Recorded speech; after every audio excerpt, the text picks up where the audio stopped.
از شما عزیزان عاجزانه، خاشعانه و خاضعانه یک چیز طلب دارم. از شما از شما این را میطلبم که شما عزیزان وقتی که هر انسان مؤمنی و مسلمانی وقتی وارد بهشت میشه دوستان و رفیقان خود را پیدا میکنه در بهشت، طلب میکنه در بهشت.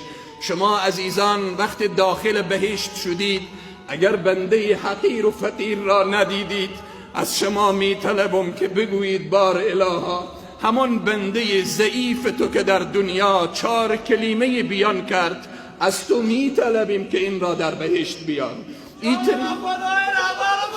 عزیزان و بزرگواران، این حرفیه که نه شوخی هست، حرفیه که نه رهبر بکاره، نه بالآخره در اونجا شیخ الحدیث لازمه، نه خطیبه، نه واعظ، نه مسکین. ما آخرت خود ما نمیدانیم که چگونه می آیه و ما از دنیا چگونه می رویم. رسول الله سر به سجده می گذاشتن می گفتن اللهم اینی اسألک حسن الخاتمه. ما نمیدانیم که از دنیا چگونه می رویم. ما از دنیا نمیدانیم آیا این ایمان ما العیاذ بالله غارت شیطان خواهد شد. لحظه ای که از دنیا می رویم آیا چگونه خواهد رفتیم.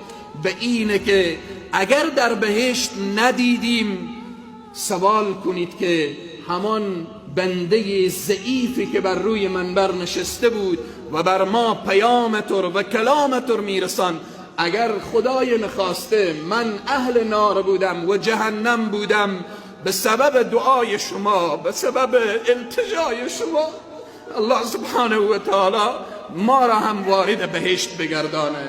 به اینه که همه ما در بهشت سراغ هم دیگر خود را بگیریم. اگر من در بهشت بودم دستان خود را بلند می کنم میگم بار الها هر کسی که یک مرتبه در این مسجد حضور پیدا کرده او را در بهشت وارد بگردان. این عهدیه و پیمانیه که بین من و شما و ذات اقدس الهی هست.